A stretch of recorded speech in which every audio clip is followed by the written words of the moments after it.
In order to perform modal analysis on a Audi car bumper, we are going to drag this modal analysis system onto the project schematic. And once I drag it to the project schematic, I am going to go to the engineering data. Here, as I told you, the bumper is made up of this carbon fiber composite. For that purpose, I am going to go to engineering data sources. In the engineering data sources, I need to browse to the composite materials library, as the carbon fiber is a part of a composite material library. Then I am going to select this epoxy unidirectional 395 prepreg, and I am going to add it to my current analysis. And once I have added it to my current analysis, I am going to just close this engineering data manager. Now I am going to import the geometry by right clicking and say import geometry and browse. You see there will be a history of files which I have previously imported. So here I have previously imported Audi car bumper, so it is readily available here itself.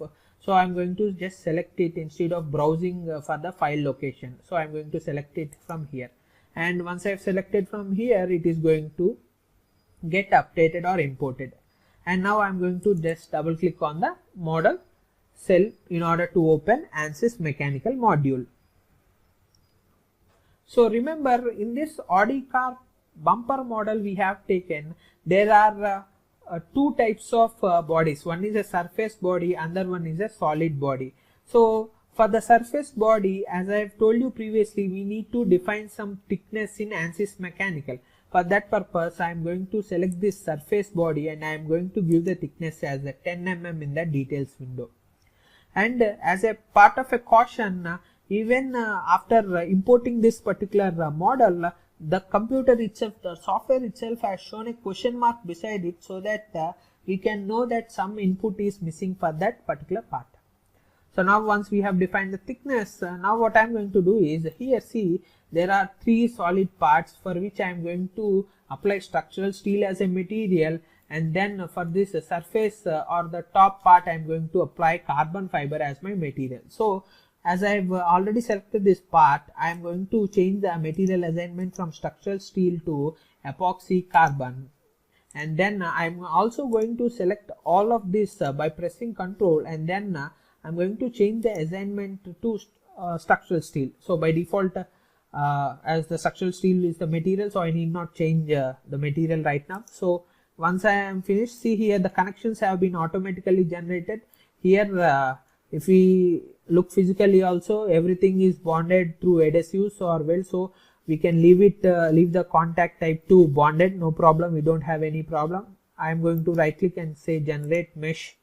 So there is a caution that if you are working with such type of hybrid models, you need to mesh very carefully. But for this particular problem, we are going to just generate the default mesh with the default mesh settings.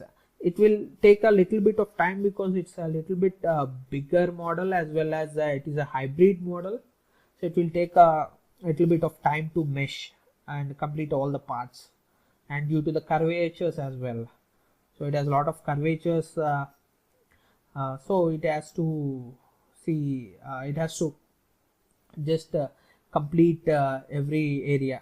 So now as the meshing is done, see, even with the default meshing you have got a very good mesh, but you see, as an experienced engineer, you should be able to see whether the mesh is accurate enough or not. So once we have done this, we are going to go to the model tab and right click, say insert, go to the fixed support, and we are going to fix these two faces. I'm going to just zoom in. So in order to zoom in and zoom out, you need to move the scroll wheel, and in order to pan the model, you need to press the control button down and then press the scroll wheel in order to pan the object. So once I've selected this, I'm going to press apply. Now we have applied the conditions, required conditions. Now what I'm going to do is, I'm going to just go to the analysis settings. If I just directly solve the problem, what happens? I will get the first 6 natural frequencies or mode shifts, but I don't want the first 6 natural frequencies. I do want only the 5 natural frequencies. So if I get to the settings here, see here the first option is maximum modes to find. So I want, how it is asking us how many number of modes do you want the computer to find. whether it may be 6, it may be 10, it may be 20, it may be 30, it may be 40, or it may be even less. So for now what I'm going to do is I'm going to change it, decrease from 6 to 5 and press enter. Now what I'm going to do is I'm going to right click on the solution branch and I'm going to solve the problem. Now you can see that we are only going to get the natural frequencies, first 5 natural frequencies of this particular Audi car bumper. And remember, this number of natural frequencies to be is dependent on the further analysis for which you are going to take this model analysis as a reference. For example, let us say further you are going to perform some harmonic analysis, and there you need to find out some more than 11 or 12 frequencies. So you can just type in 12 instead of 6 here. So you see right now the solution is done and we have got only 5 modes. I can once again go to the analysis settings and I can just increase the number to whatever number I want, because as I've told you, if you are taking a system, a real world system has infinite number of natural frequencies. So I'm going to just give 45. So if you are going to increase the number of modes to find, the number of equations are going to be increased and the number of the solution time increases drastically. So I'm going to just right click and say solve, and it will take a, because as this is a simple model, so it can pretty easily solve the 45 modes within no time. And then you can see it has represented the 45 modes, first 45 modes. Then you can also just select every mode, right click. If you want to see how this particular bumper is deforming in the mode 6 only, you can just select that particular one and you can just right click and say create mode shape, and you can just click on evaluate all results. See, and now I'm going to animate. So what happens? See, it is the 6th mode where the frequency was around, I will just tell you from the information, frequency was around 122.93 Hertz. This particular bumper is going to vibrate in such a fashion, Then, so instead of finding out a number of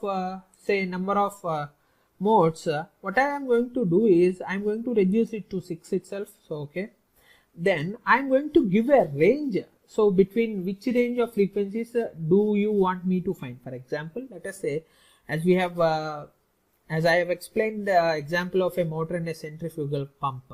So the frequency of operation is 60 Hertz. So what I am going to do is I am going to take a range from say some 30 Hertz to 90 Hertz, and I want to try to find out the natural frequency between these two ranges only.